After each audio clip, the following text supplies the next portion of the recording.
作为导演，作为摄影师，如果懂戏的话，他想要什么，必须得灯光合作。导演在拍每场戏的时候，都会站到一个角度，他看光，他就知道那边再上去一点，那边再下来一点。往这片打，看这片，这看前后都有了吗？好，来，预备，开始。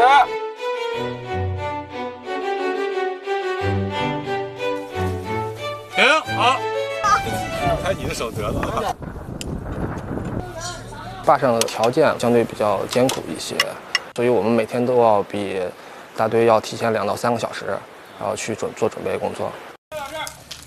兄弟姐妹们都开心一点啊！舞蹈演员也要面带笑容。来，预备，开始。当天我们去到坝上之后，看完场景，然后第2天就要拍了。导演说：“那我要20个摔跤手。”18个马头琴，还有一对那个蒙古的那个稀有的那种鼓啊，然后还有那种腮，然后舞蹈演员我要20个舞蹈演员。这个舞蹈主要是我们蒙古族的安代舞，蒙古族人就是家里来到远方来的客人，我们要隆重的招待的时候，我们姑娘们就会跳起舞来，就是表示对我们客人的一个欢迎和对自己一个热情的表达。感谢这些所有的工作人员，我觉得他们为这个戏贡献了很多，也很敬业，也很专业。古装戏，尤其是长篇古装戏的一些经验，它可能跟现代戏的超操作，它确实是不一样的，也包括甚至跟人与人之间的打交道的。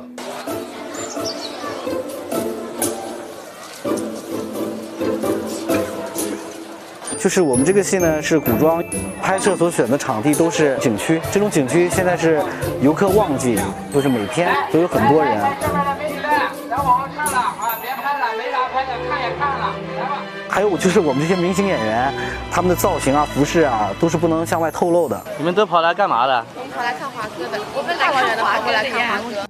所以说呢，我们就是不能让游客能近距离的到我们这来观看，我们就需要把这些游客聚到我们拍摄现场以外。其实我们这种制作的话，都是所有人一起拍出来的，不是一个人拍出来的。我觉得最主要的还是感谢导演和我们的美术，然后他因为这样的大场面是完全靠他们来营造这个氛围。有一些这个江南的秀丽的这一方面体现一下，其实更多的是把整个这个发生在北方的这个清朝戏里面加了一些其他元素，让整个戏更饱满和丰富一些。这是后期效果图。对，导致咱这个是吧，船从远处这样划过来，我们这个机位摆好了，然后呢，船是从那边，就是那边有排那个位置，从那个位置排好位置往这边行驶。再稍远一点，靠远一点，靠远一点。小船是怎么横着摆呀？凤船位置再往前。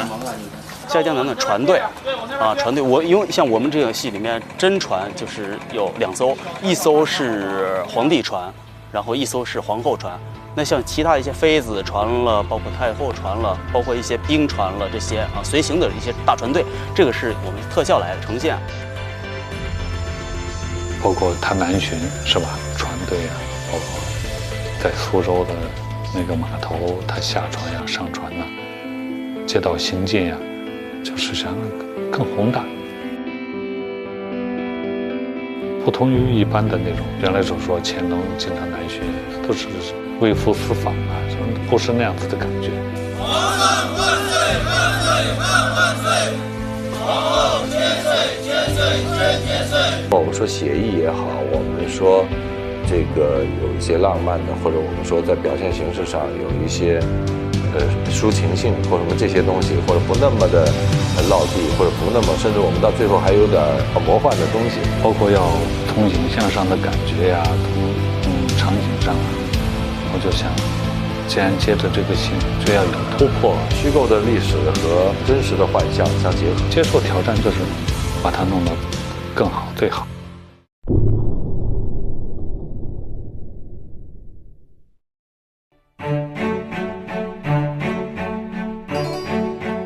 我们《如懿传》是从北京转到坝上，再从坝上转回北京，再从北京转到苏州，苏州再转到余姚，余姚再转到横店。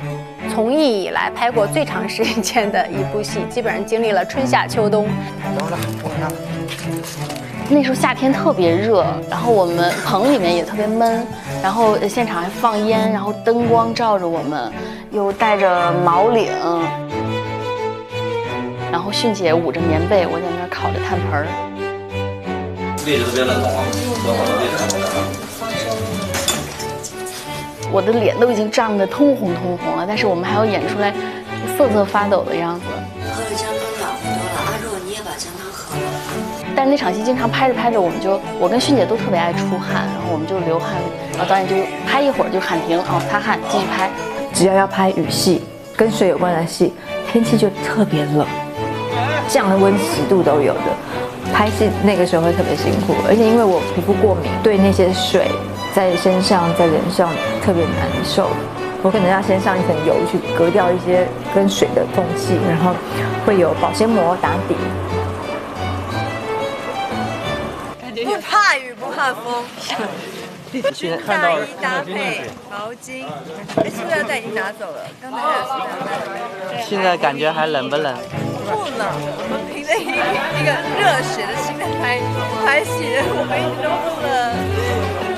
但是没办法，冷就还是会冷。这个比较对工作的2个人这样过来去，咱都有一个跟着紧的。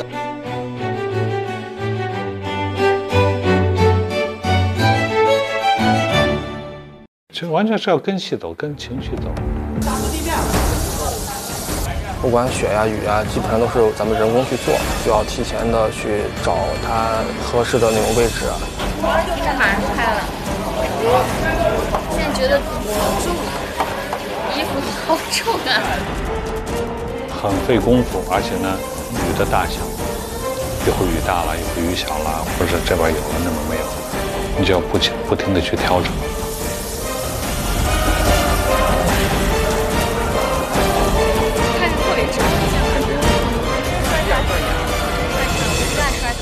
就说演员其实有时候，你给他一个好的氛围，其实他是非常愿意演好。有雪有雨，雪机的位置啊，都是我跟他们去定。我说镜头在这儿，你下雪的机器在这儿，你从这儿开始给我下。你这撒的是什么东西啊？碘化盐。碘化盐，你是用它做雪吗？对，用它做雪道具。有问题大家一块想办法，不管是我们的导演还是咱们的主演。我们每拍一场戏都会要有一些烟雾缭绕的感觉，就会拍出来质感上面会比较好。每天都会熏那个咖啡豆的味儿。咖啡的这放烟的这个是我带进来的。我说先这么点着，然后拿这个小风扇，看这么吹，烟就出来了。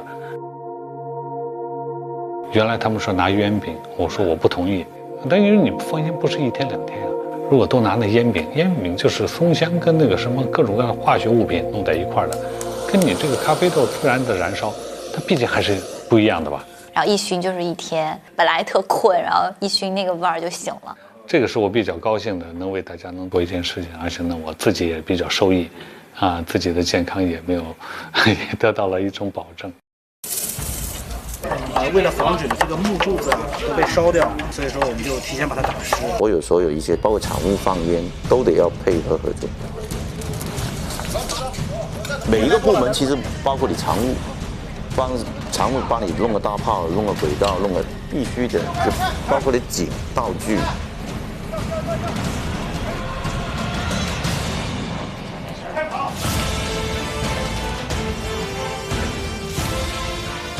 快点接水！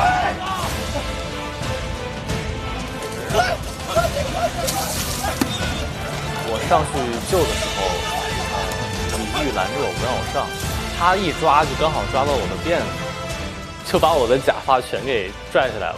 然后我跑过去发现自己头发没有了。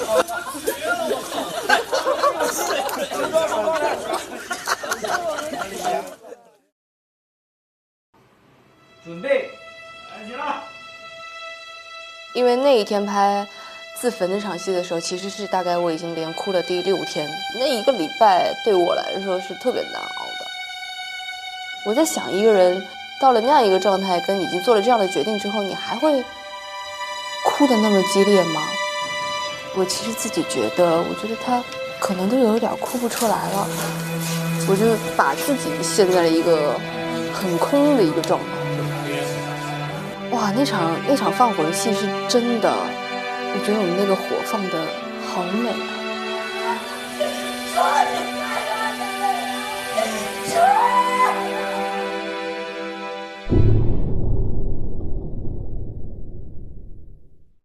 我还是希望还原一个真实的环境。如果说你的剧的前提风格是一个古装正剧的话，你没有这些东西是不行的，你必须要有生活细节的。最大的挑战还是找到一个属于这个戏的独特的一个美学观。这个段子总体来看是一个段子戏，跟导演合作觉得挺难得的吧，我觉得特别好，而且对美术这边呢是给予非常大的帮助和认可，因为他给了我们很大的空间。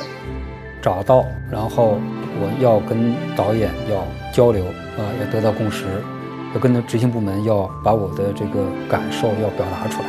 美术这块就是韩老师给了一个规划一个世界观，然后呢，我们是怎么去丰富每一个世界里边的城市这些细节的工作。你要进化，进化看一眼。等会儿，他还不能这样说话不行。他这个事还得靠近前嘛。韩老师那个擅长就是大，就是他就是要把它做大、做好、做完美。当然这也是我想要的，也是汪导要的。其实就是度，我觉得把握度是特别难的。乾隆盛世是封建社会最辉煌或者是它一个顶峰的一个时期，那个时候的国力是最强大的嘛。那我们就要把这个东西要强调出来。从颜色和质感的两方面吧。皇宫里面呢，韩老师概念就是说，他想做一个比较强烈的对比。他觉得可能在整个北京城里面，这个紫禁城应该是一个金字块一样的这么一个状态，闪闪发光的，和周围的这些普通的百姓们有一个很大的差别。在这个基础上，你给我尽量的华丽，前提是你不能假，你不能做的一个让人参观的一个地方，而是嫔妃们、皇帝真正生活在其中的一个环境。他其实除了大的世界观以外呢，跟我们提到就是乾隆盛世嘛，就是说丰富应该丰富到一个什么样的极致。对，在这里面给我们其实灌输了好多设计的中心思想吧，然后我们沿着他这方向整体往下去走，再落实。他让我一点一点的去把这个整个空间立起来，这个是觉得特别难得。就像咱们盖房子一样，从基础地基开始，木工、瓦工，然后后面的就是雕刻工，加上最后的效果。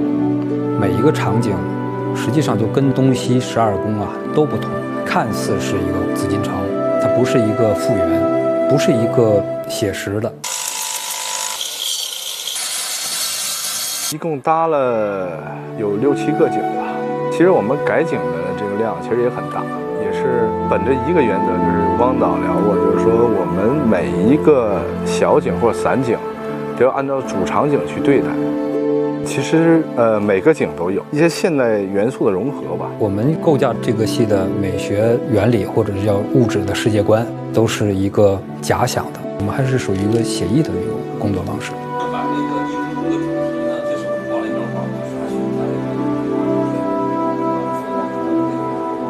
大的风格确认了以后呢，然后会做一些制作图的这个设计。这些呢，我们都是根据在这个宫殿里面住的这个人物做的一个贴近人物性格的设计，希望把人物的性格，做得更饱满一点吧。3位新人向皇后娘娘行叩拜大礼。臣妾请皇后娘娘安。翊坤宫一般都是皇后来住，里边有几个元素强调一下，就是第一，里边没有清朝的瓷器，我们都做的是宋代的5大名窑。第二个呢，就是里边有大量的这个竹子，就是竹器，它的体现出来的这种味道比较雅致，到处都是清雅之气。第三个是一个就是如懿作为皇后之后，她背后的一个非常大的一张画，这个画我们是刻意的按照郎世宁的那种笔法特意的我们要画了一幅，就是2个白色的孔雀，白色不言而喻是要就是映照着这个如意的内心啊，对这种纯洁爱情的一种追求。第二个呢，就是它是一对儿，也想这个就是映衬着这个如意心里边的一个追求，他是希望是一夫一妻。第三个呢，就是我们把它做成孔雀，孔雀是反鸟，也就注定了这个如意不能称为后，就说这个它不是凤，这也意识到她的命运，如意的一生也没有真正的作为皇后下葬也好，或者最后给她的这个谥号都没有成为后。拿去年来说呢，就是他因为对人物整个他沉浸在其中嘛。之前我们聊过一次这个1分钟的屏风的事儿，这个创作本身讲，他还是希望我们每一样道具在他心里面是能够打点的，他的直觉可能更敏锐。我们也希望说，通过他的一些反馈，在创作本身上，我们有些新的一些想法。这部戏也是大量的积累，让这个戏观众相信。我们喜欢用气场这个词哈，因为是有很多东西没办法名状它，但是它就是形成了一种场，这种场它真的是可以感染到你。美术我还是挺喜欢的，翊坤宫和那个延禧宫，我都挺喜欢的。北京的延禧宫最复杂，占地3000多平米，然后我们整个搭了2进园的一个宫殿。其实这个有3个月，你整个布置好，从前到后。如意一进宫之后，就是给他分到的是延禧宫，一个是离皇帝最远，还是呢相对来说是最普通的，但是这个普通绝不是平庸，而是那种含蓄。如意比较早期的那种，他对爱情的那种感觉很纯粹，那种细腻。耐看，做的是这样的一个方向。现在这个延禧宫已经在大概180年前吧就烧掉了。为什么我还是说这是个写意的一个东西啊？就是我们所做的这种方式，全都是抓住了这个意或者是神髓，看起来像。延禧宫的有一个主题叫双生，什么叫双生呢？就是所有的物啊，所有的这些东西呢，都要孪生，这就是暗合了他们人物关系，就是希望他们是一个生死相依的这种感觉。所以我们在里边做的设计的时候，就是刻意的做成一对一对的，这个就是延禧宫独特的灵魂。这一块它整个的其实这个形状啊，是一个莲花的那种形状。如果光那么打过来的话，这个开口就是一个莲花。其实这个在故宫里边没有这么做的，但是你现在看的并不突兀。这就是一个神髓我们不是照抄，主题要更突出的是那种姐妹情感，所以呢，我们做的这个莲花也是并蒂莲，就是双生莲。延禧宫是这个就是如意早期的一个宫殿，跟它那些宫殿比呢，这个就是偏老一些，偏旧一些。这边呢就是卧室，讲究呢就是色彩，除了灰色，然后就是青色。你看它这个色彩面料的那种珍贵缂丝，过去的讲叫1寸缂丝1寸金。预备，开始。我们做的任务还是那个嘛，就是服务于拍摄。根据这个人物的特点啊，比如说如意就是需要，他那种雅致，要从这个细节里边看到他的与众不同。其实我们最喜欢可能是朗华的长春宫，非常的写实，非常大气，做的非常精细，特别美，超级美。就从镜头里面去看它那个层次感、景深，真的很好看。这是写意和写实结合在一起了。他用的深蓝色的那个纱，透出去特别好，很持重，但是有质感又特别好，拍出来光一打，它那种氛围就特别舒服。1、2、3，1、2、3。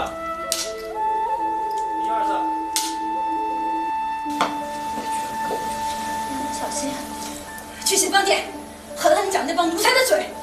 朗华呢，在意别人如何看待自己，所以他的房间呢都是比较重的颜色。我们拿这个，比如是深绿、深蓝、深咖作为黑色来用，然后里面再加一些金线、金丝金色的一些图案，然后到处都是凤，因为它到处要体现自己皇后的这个独特的这种位置，这也是他内心的一个写照。所以看似那种朴素简约，这都是给人看的。真的是按照那样的色调，包括比较稳重的那个劲儿吧，可能不见得很多人都能接受。皇后就是不一样，就是她的那个颜色虽然暗，但是暗的很高级。那我们做的就是要他的母仪天下的那种姿态，他所有这样的姿态都是演戏。好，3年1次。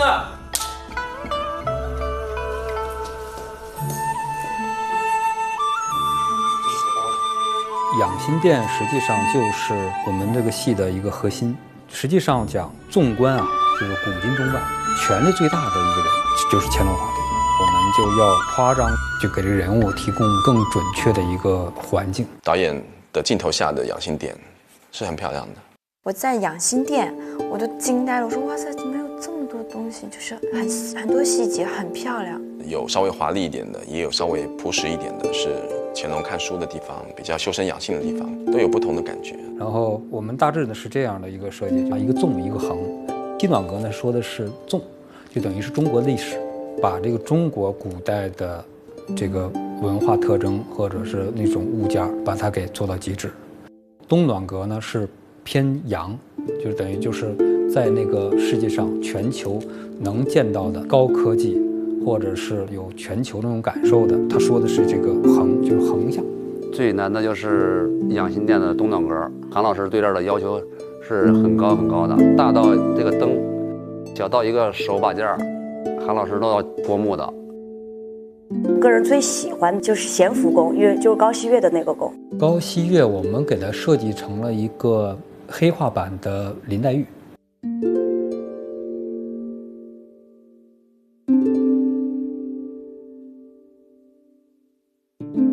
我当时一进去的时候，我觉得我们的美术老师非常厉害，想隐约的体现这个高翕月他对于这个音律的这个精通的这样一个点。这个其实但不会真响的，要现场给他拍摄。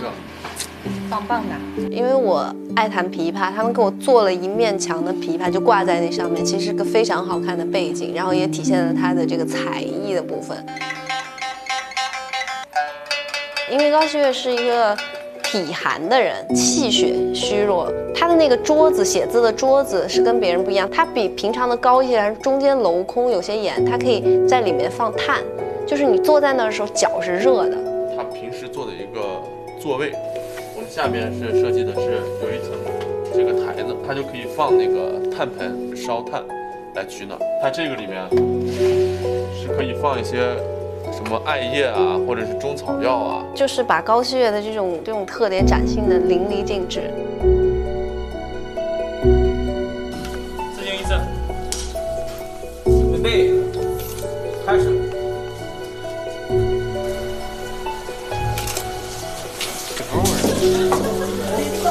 是个陷阱啊！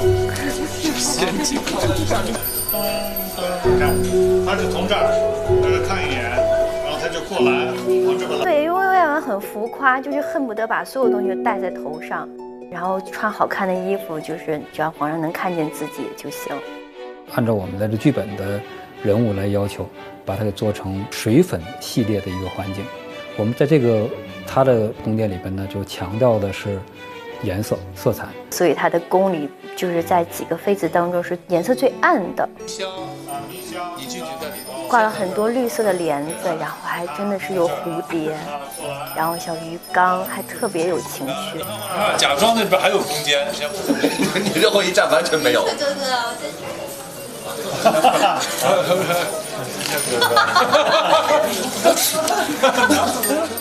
准备，开始。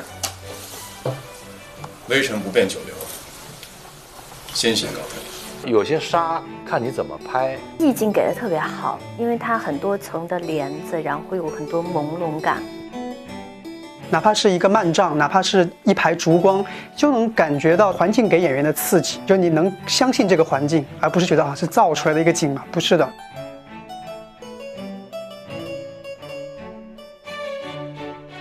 后来的几个宫殿都是蛮不错的，冷宫呢，做的就很细致。成就感就是冷宫啊，交景的时候，当时这个汪导说了一句话，说这景还行，我觉得这个挺难得的，很难听到他说这样的话嘛，就是可能他的要求也比较高，对，但是我们在这里面尽量的用有限的时间去做无限的事儿吧，呈现一个像清宫戏又不太像的这么一个夹杂着现代元素的这么一个乾隆盛世的背景吧。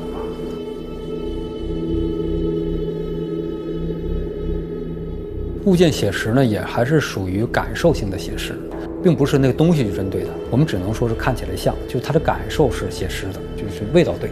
我们这个戏就是刺绣，也有手工的，还有一些别的加工的方式做的这些东西，还有景泰蓝，这个戏我们用的都特别多，还有缂丝，这个我们用的量都比较大。比如迅姐盖那被子，就我们从苏州买了好多缂丝嘛。对，因为我们也希望说，在演员脸周围啊，尽量去找一些好的面料，去给它做一些近景特写的拍摄，来丰富一下我们想要表达的这个质感和材质。很多件东西吧，我们都是尽量按照古法去做，更贴近那个当时的工艺。制作道具的量大概在8000到1万件吧。我每次一走到那个场景，都觉得哇，好豪华，而且很多细节做得好，做得细，而且呢还有很多真材实料、有质感的道具。韩忠老师工作比较较真儿，我们所做的东西特别的细，因为也怕有瑕疵搁在画面里头。其实像这个都是我们收的古董，没有100年、80年了吧？真的，这是真的。其实最重要的是要有质感，所以我希望他用古董，因为肌理这些东西是很难做出来的。哎呦，你在拍上去的时候，在给特写的时候，你心里特别舒服，那个质感特别好。我们在演的时候都是真的要保护它。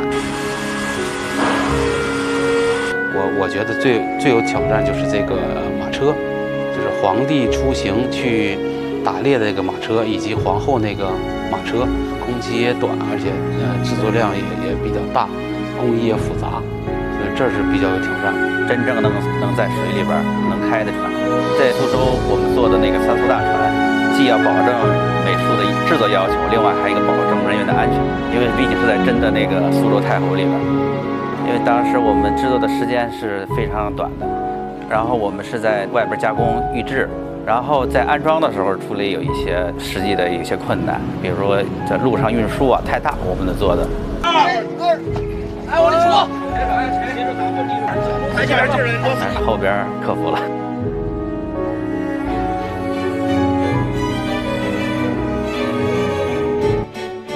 韩忠这次的分寸把握得很好，就是写意和写实之间，唯美和真实之间，做了一个很好的平衡，很华丽。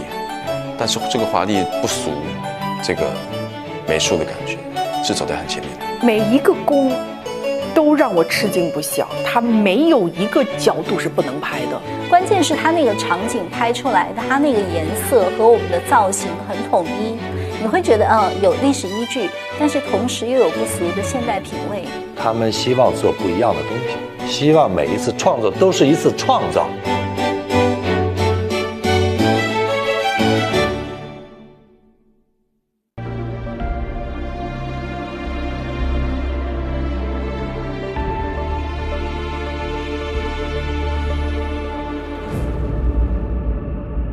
每天要面对的东西啊，让今天是一个全新的一个状态去面对。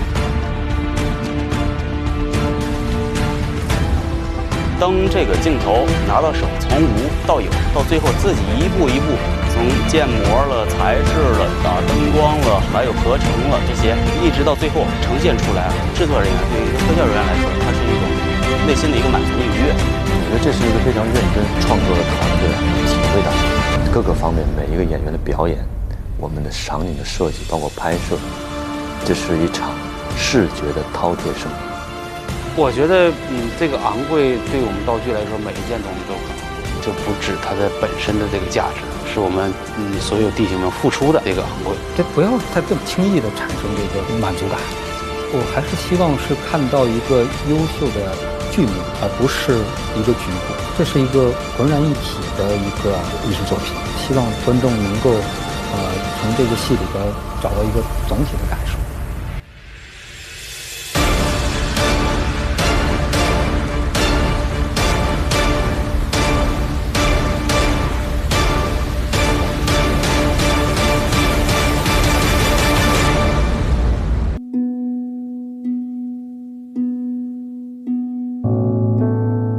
觉觉得其实他一直都在坚持，不管对谁。他在宫里那么久，但他并没有变，不忘初心吧，那么一个人。她是一个宫中少有的非常有个性的女人。如懿不会妥协，不会因为任何人妥协。我觉得她不适合在古代生活。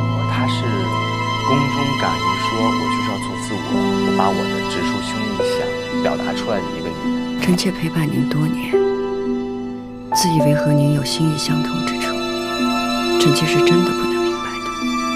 皇上，您就当臣妾不懂您，臣妾的话也白说了。她深爱着皇上，但是她坚持着自己。她是一个现代女性思维，独立自主、坚强、倔强，不需要依靠任何人。万一一个夫君只有一个妻子，没有任何妾室呢？朕看你是傻啊！怎么老想着郎世宁的闲话？太后和如懿可能的共通点是我们都有过自己的初心，不同的点，我觉得是如懿比我更执着，好纯净的一颗心。就是说，跟皇上其实也是一生一次心一动，他真就是这一次。在宫里有那么多人害他或者是什么，但是他通过自己的方式，就是选择和面对。我觉得他是一个好人。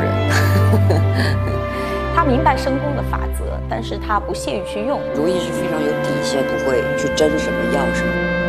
你是出身后族，又有皇上的情分在，如果真有继后，也应该是姐姐你啊。我从来要的都是情分，而不是位分。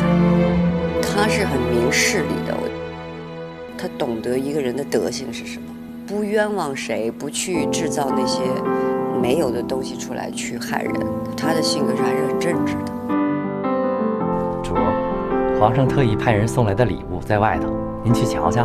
绿梅非常难得，骨骼清奇，其实很像如懿的那种性格。她不会去为深宫的这个环境去改变自己的本性。两心之间梅香一缕，绿梅难得，皇上的心意更难得。他喜欢梅花是因为寒风里是吧，彻骨是吧，才能闻到花香那个。因为他喜欢的是南方的梅花，他到了北方他活不了。我记得后面还有一场戏是跟皇帝之间的一场戏，就是讲到如懿，其实他就来错了。也许他本就不该是这宫里的人吧。如懿就是说，其实我是不适合在宫里。他的性格是贯穿的，叛逆也好，他什么也好，他是贯穿始终的。他应该是自由的，他喜欢的那种自在安然，他对感情那种坚持执着是不会变的。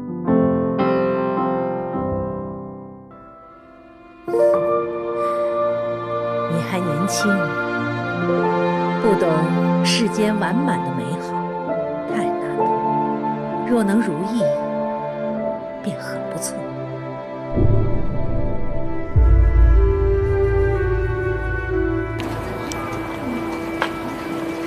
苏丽云其实在很多时候是一个没有攻击性、很没有伤害性的这样一个女子，所以她和如懿的关系就属于那种比较熟的朋友。到中期的时候，兰华走了这一段时间，我觉得比较熟的朋友因为一些利益发生了分歧。哎呀，我也抚养永皇这么多年，知冷知热的疼着，闹了半天，还是不如你。祭酒礼已过，大家休息片刻吧。本宫让御膳房熬了些八宝甜汤，大家都可以用一些。在后期的时候，我觉得就非常坚定地站在了如懿的背后去支持她。对如懿是喜欢，然后崇拜、敬仰，反正就是当成姐姐养。这里也有台词说，皇后娘娘就像我的姐姐一样，她是真的很喜欢、很依赖她。但如懿对梅若，我觉得可能就是关爱，因为她毕竟是小嘛。然后还有就是梅若比较简单，没有那么多坏心思。我记得娘娘曾与我说过，皇上是您的少年郎。和如懿可能有一种惺惺相惜的那种感觉，因为如懿她他也说他曾经有过一个少年郎，他们曾经非常的美好。相见其实他也没什么要求，他就是跟如意一样爱一个男人。自己心爱的人没有了的时候，就是要自杀，但是皇后娘娘就是劝他活下来吧，跟他讲了很多的道理，在那一刻可能给了他一种力量。那在深宫里面可能没有其他人跟他说一些肺腑之言，只有皇后娘娘跟他说，他是非常的感激他的。他之前在皇宫里面都是从来不对任何人行礼，但是他面对皇后娘娘，他还是会非常尊敬的说给皇后娘娘请安。而且相见也是一个比较重情义的人，他说以后的话我一定会不惜一切，我都会偿还。所以他跟如意是有一种那样子的情感的吧。哎，欣姐，我的女神，第一次跟他我们两个就单独的对手戏的时候，我这样扶着他，他这样手搭在我上面，我是这样状态的。欣姐说你不要抖了好吗？你一抖我也紧张。不是违背自己良心的事情，索性都愿意去为如意做。其实索性就是一个如意身边的连接各方面这样一个桥梁，跟江雨冰的这个关系和李煜的这个关系，导致他们最后都非常忠诚于如意。如意娘娘这个人是非常好的一个人，因为我还有点喜欢索性嘛，我也会对她的主子好，因为她的主子好了，她才能好。后面有一场就是如意帮我上药，在宫里一个娘娘会给一个奴才蹲下来上药，我觉得那场戏他彻底的走到如意那一边去了。一是因为情感，二是因为他看中如意的人品，了解这个人以后，你会不由自主就会帮他，而且这对他来说也是行正道。索性的归宿还是蛮好的，跟了一个医生啊，又实用。索性还问他呢，那我照顾不了你啊。如意说没关系，等看到有好的人再说吧。那故事的发展就是出现了一个好人。多谢皇贵妃娘娘主持公道。你是个直性子，胆子也大，不怕吃亏吗？不能让没钱的姐妹都吃了亏。本宫喜欢，来翊坤宫当差吧。爱打不平，无依无靠，最万幸的是说让如意给捡到了，才找到了家的感觉，所以我愿意拼尽全力为了如意，怎样都可以。大马容佩是一个太耿直的人了，而且有好多方面，因为他毕竟年长一些，他会从好多方面去考虑，他都处理得很妥帖那种。我是最知道他的温度的，因为我永远是在握着他的手，不是这只手就是这只手，不一样的方位感受这个人也挺奇妙的感觉。我是等于把如意当成我的又是恩人又是亲人。简单的来说，他是再一次把生命给我的人，我救了他的命，然后在这个宫里边，我是能跟他心意比较相通的人。对他来说就是一个很大的恩人，他会愿意付出一切，然后让他快乐的。我只能说，他超越友情，不单纯，涵盖了很多。有些时候我们演着演着就是说，你是不是爱我呀？就那种。哪怕到最后他们有了矛盾，其实什么都不用说，又能够懂得对方，谅解对方。所有的事情都是为我好，我都能理解。海兰觉得如意是温暖的，是仗义的。红楼炭事件的时候，如意来救他是那样的奋不顾身。海常在也是皇上的嫔妃，你不能当着奴才们的面羞辱她。你脱了她的衣服搜身，你不是要了她的命吗？就是他是有一种，就是我只要他开心，我只要护着他就好了。紧接着下一个百花丹的事件的时候，海兰是奋不顾身的去为如意洗清冤屈。有一个台词是：为姐姐当日如何拼死维护我的清白，臣妾也只是拼死维护姐姐的清白而已。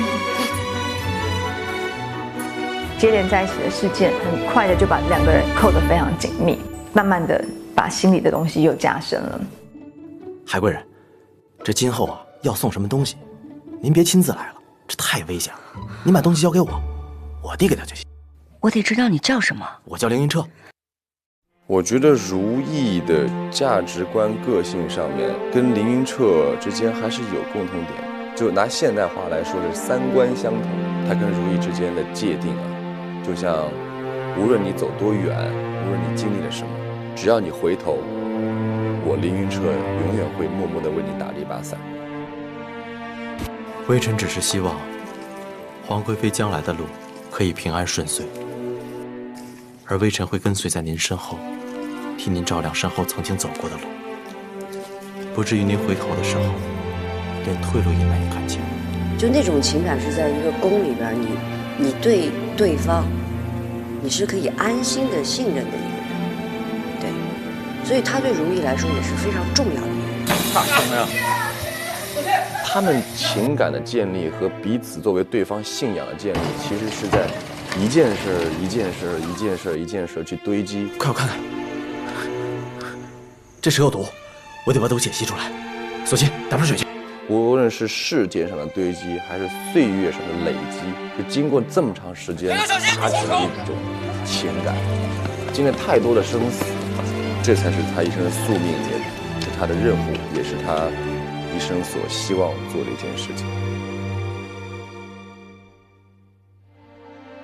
在这红墙里边，在我寒冷彻骨的时候，给我温暖的是你和凌云彻。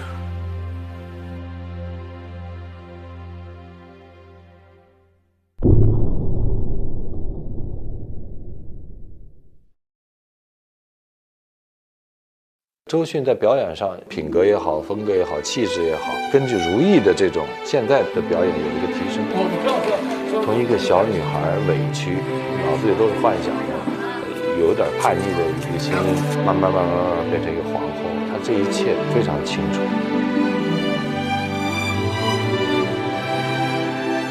她也很辛苦，这一路来就是没有做其他事情，就很专注在这个戏里面。她是真的付出了很多。拍戏的时候没有太多的时间，每天都台词啊什么的。他非常认真的在看剧本，在揣摩角色。有些时候他会说：“那如懿这个时候会怎么想啊？如懿这个时候一定不会这样啊！”真是佩服他，我真是太用心了。那种台词量，他头天晚上得做了多大的功课呀？基本上很少看他拿剧本。你要知道，他是属于那种认真到一个词一个词都会去细细琢磨的人。就是他每天做足了功课，他每一场戏都有自己的想法和见解。最细的一组镜头就是有一场戏刚跟皇上吵完架，周迅老师要看，印象特别深是有特别细腻的点出现。他有一个过门槛的时候停了一下，他看看他那场戏是怎么表现的。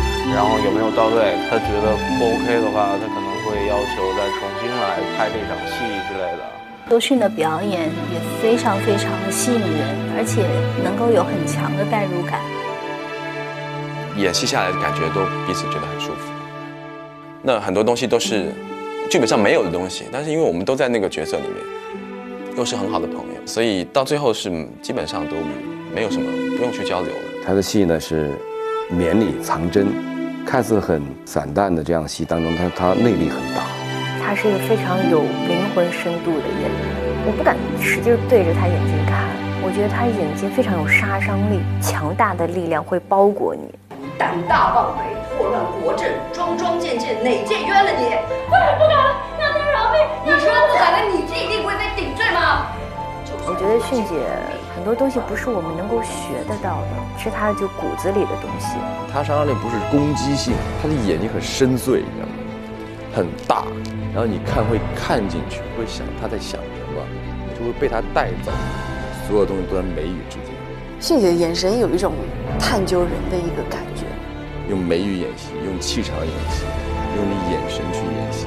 她的演技是出神入化的，演这么好，真的是这个人的生活经历、阅历到那儿了。就一路看她这样，越演越好，又那么敬业，而且又那么上进。她真的是一个很有精灵气的女人。看她处理一些感情戏，我觉得哇，那分寸感简直太厉害了。我觉得真的是好演员都是用心在演。比如有一场戏是她被他的丫鬟阿若陷害。奴婢伺候您多年，可是主自从被太后禁足，心怀怨恨，日渐乖戾。其实如懿只是给了他一个眼神，那个眼神的内心潜台词就是：我对你那么好，你居然会害我。就那一个眼神，我看了好心疼。所以我觉得迅姐真的是好厉害。你少说一句啊。是因为我要扇她的耳光，然后我就走到迅姐的面前，用我的手测量了一下她的脸，好小的脸，我就非常的紧张，怎么办啊？我感觉自己做不到。迅姐就用了另外一招，你打不打？我没有用，你不要恐吓我，我打你，我自己会难受死。你这个毒妇！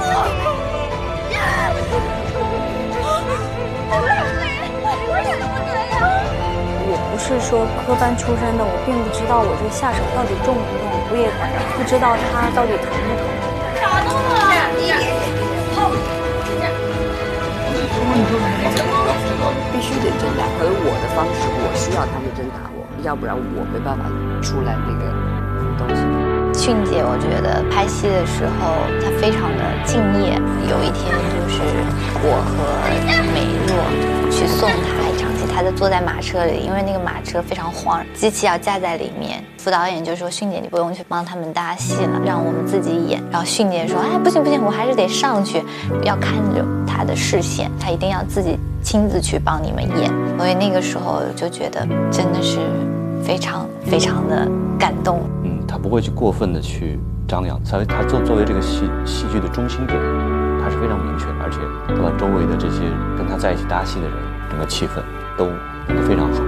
他的状态永远是在一个创作，所以我们都说迅姐是传递给大家能量的那种人。然后迅姐就在任何的一个场合，她都会有这种东西传递给我们，呈现出来那种工作状态是比较，就给大家的感觉好像相对来说轻松，但是里面是非常紧的。包括对每一场戏的要求、准确度，表演它非常的准确。我想我们都有这个心是做好作品，在做好作品的同时，我们又有一个很好的一个创作的氛围。他有很真的一面，他是很真性情的一个人。他生活中是一个就挺幽默的人。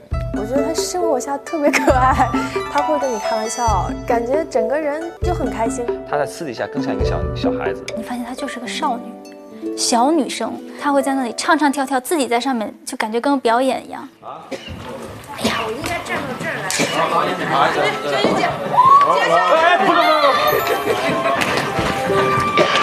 那认识她之后，我觉得我就更爱她了。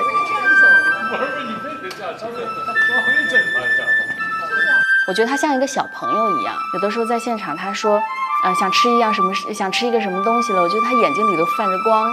说着说着口水就流下来了，然后他自己就会在那笑自己，特别可爱。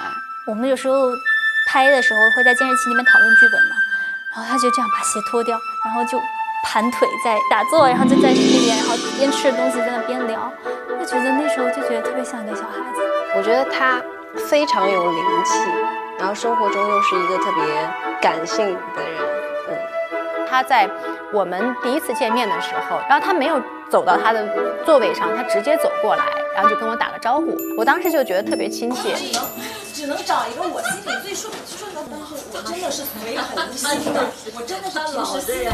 这个不是我真的。迅姐是我很喜欢、很尊敬的演员，看她的戏我都好喜欢，非常打动人，非常喜欢她，有质感，有沉淀，很娇小，但是爆发力非常强。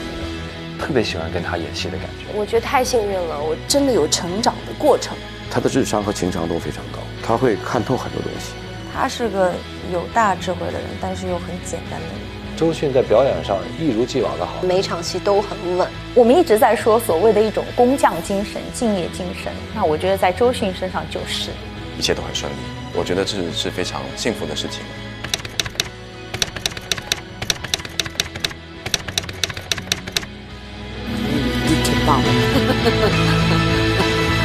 是的呀，我觉得大概有5000个珠子吧。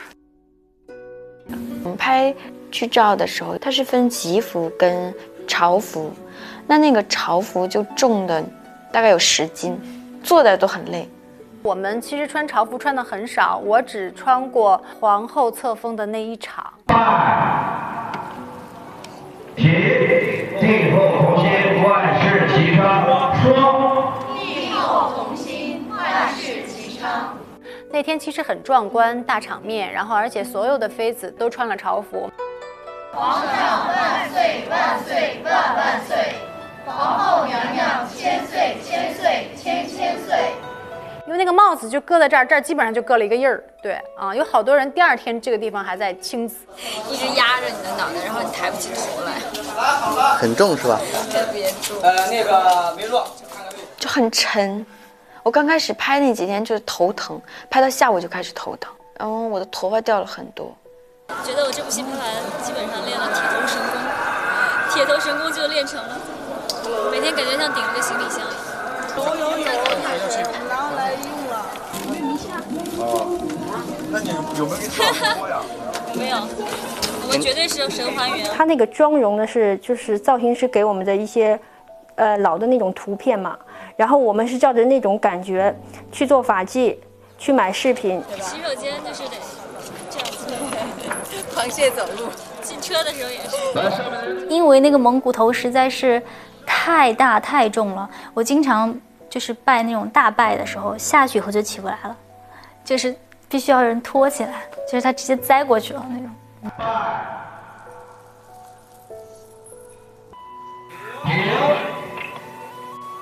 非常好，非常好，好，起立。对于他来说应该比较困难，加上发髻，加上饰品，可能有10来斤那么重，每天顶着他都很痛苦，就很容易往前遮过去，然后就必须自己在那控制住，所以看起来很简单，其实就是要对抗这个的力量。这部戏的话，我们比别的戏投入的点翠的数量是多3倍到4倍，都是真材实料。我们的头饰上面有很多就是很好看的颜色，像景泰蓝那些东西，包括是点翠，那个是最贵的，一个小小头饰都是钱。所以我们都特别谨慎，因为走路的时候怕甩了掉了，赔不起呀。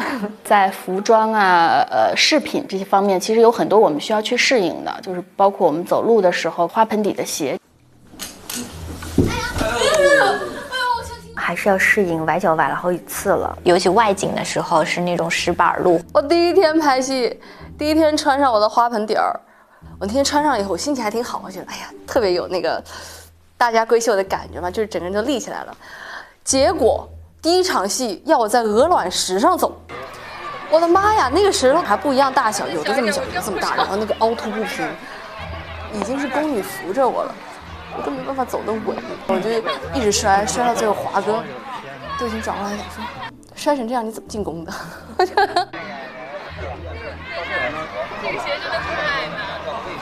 我们戏里的服装，我最喜欢的是迅姐的，制作工艺都很复杂，每一套都是手工的。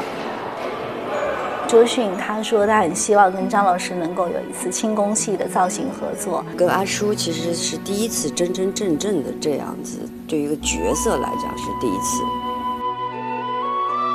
在这之前呢，周迅也没有演过轻功戏，张树平老师也没有做过清朝的服装造型。所以呢，这次大家都觉得很新鲜所以也谈得很顺利那就开始合作，一拍即合。我的头是真的每天编出来的，它不是只是一个发套。我那个编头发是要用一根带子先把所有头发抠在这个头，我自己这样拿，我大概要拿1个多小时。而且，比如说这次用了很多古董，它耳环就是这么重的。它那个东西就是不能甩那么大头的，留须是会这样子卡在你眼睛里的。眉形我特别喜欢，因为那个其实是非常难弄的，就是说那个人物就出来了，就是用手，对，用手自己点的用阿叔要求的，以前的人呢，肯定不会那种用那个刷子咔咔刷一下，都是用手点出来的。我发现我有一天读台词。我开始挑多余的字，我觉得这个字可能不要，但我在想是从哪儿来的呢？是从阿叔那儿来的，就是精确，就是你的长短，你的这个领子要扣到哪里，一次一次的试。就我一般站在那儿，我基本上要站1个多小时、2个小时。阿叔有这个功能的。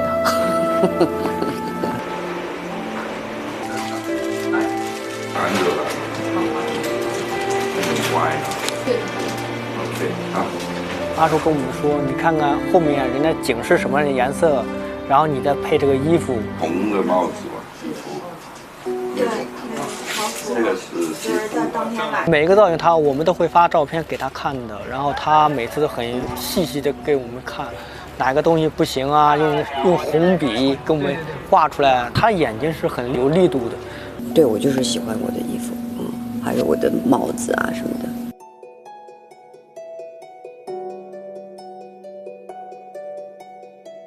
潮服是很难做的，然后是阿叔他每次就是坐在那个绣工那里，怎么指点，很辛苦。看他有的时候都睡着了以后，然后他还是坚持坐在那里去指点，给我感觉到有一种对美的崇拜。那这种态度很感动人。够。那这够。我弄了一个这么难看的东西。有能量的造型，它会帮你入角色，而且还会帮你产生戏。这个应该是阿叔的珍藏。我去过服装间，哇，非常震撼。你要知道，整整2大间房间，还有周迅的衣服在车上。如果说我只是做出了文字方面的努力，那么我觉得我们这个团队给出的就是给人一种视觉的震撼。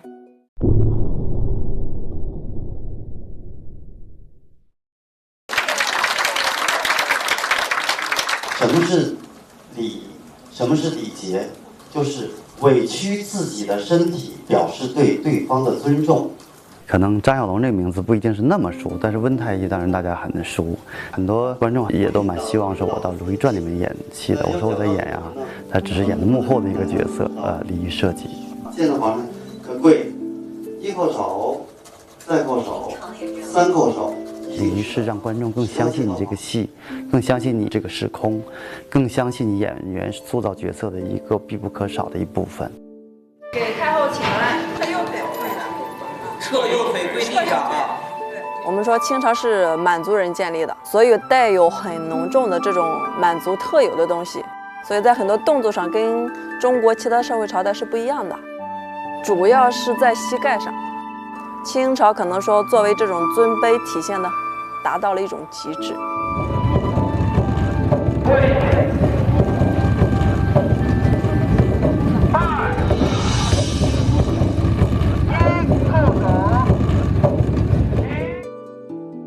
比如说婚丧嫁娶这些事情，祭祀这些事情，跟礼俗有关的事情，大到这些卢布仪仗，小到一个举手投足，我们需要这个整部戏的仪式性的东西。因为有没有仪式感，对一个古装戏历史剧来说太重要了，它能够让你的戏更厚重。手放在身体两侧啊，自然下垂。对，勾起你的手，咱们进行下一个动作，来拜。看自己的双手的距离啊，放的位置对不对？帽檐触地。我刚才也给通过不同的礼节，一是表达自己内心的尊重，其二呢，也是为了维护一种秩序，就是你通过这个礼的大小来区分每个人身份的不同。我很喜欢礼仪部分的东西，会帮助我们来塑造角色。刚开始还是会有些不太适应。就现在，只要见谁说什么话，我都知道该行什么礼。走路先走哪只脚啊？就是踏门框的时候先踏哪只脚啊？然后该行什么礼啊？我都是还挺感兴趣的。比如说在室外的时候，嫔妃之间是有这样的礼，那在室内的时候这个就不能用。最不容易的，我觉得其实就是老要跪。我们有一场戏是金玉妍刚才我说被打的那场戏，我们不是所有妃子都跪在那儿吗？当时特别逗，刚开始拍的时候，婉英还说。我不用那个护膝。我说你真的得用，没事，一会儿就起来了。拍了一个镜头，自己起来说啊不行，服装老师给我一个护膝。真的呀，因为我没有想一跪要跪那么久呀，结果跪了一会儿之后，发现真的要疯。你让我们带着护膝都觉得疼，他不带护膝根本就不可能。我也会经常看见迅姐就是在现场就要做一些舒展运动，就撑一撑手啊。所以其实一天下来，穿那个衣服走那个路，戴那个头饰，也挺累的。动作，现在在你基本站姿基础之上啊，一起来，跪。宫女特别难，每天都得站着，而且还要有一个形体，腰酸背痛腿抽筋，拍完了立马就拍下，捶捶腰啊。我站了8个月，我觉得我现在特别强，我的腰肌，所以就觉得太不容易。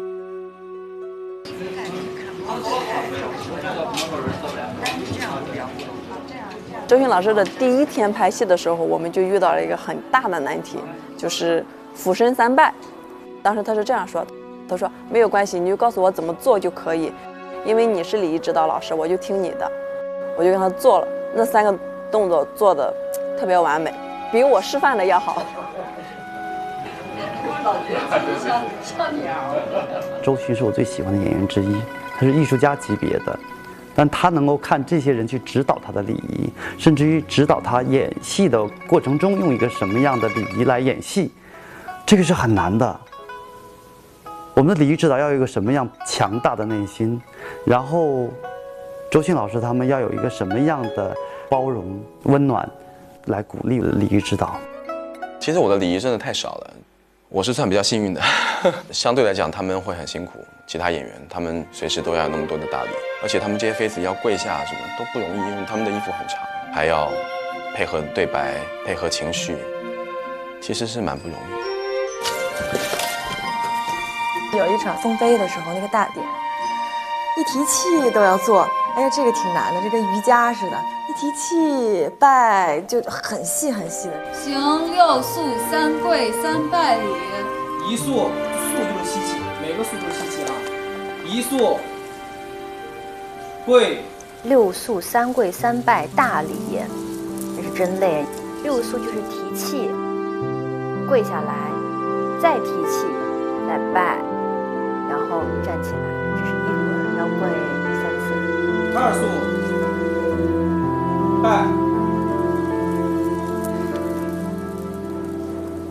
行。要一直提气，然后跪，那个头又很重，就是所有的这个顺序很难记，而且过程特别的长。还好没在古代，要累死本宫了。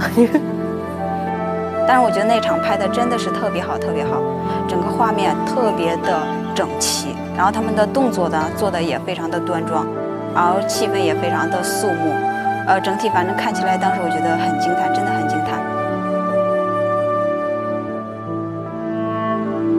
一进宫的时候对皇上行礼的时候就跟别人不一样，就是双手这样子，然后咔搁在胸前这样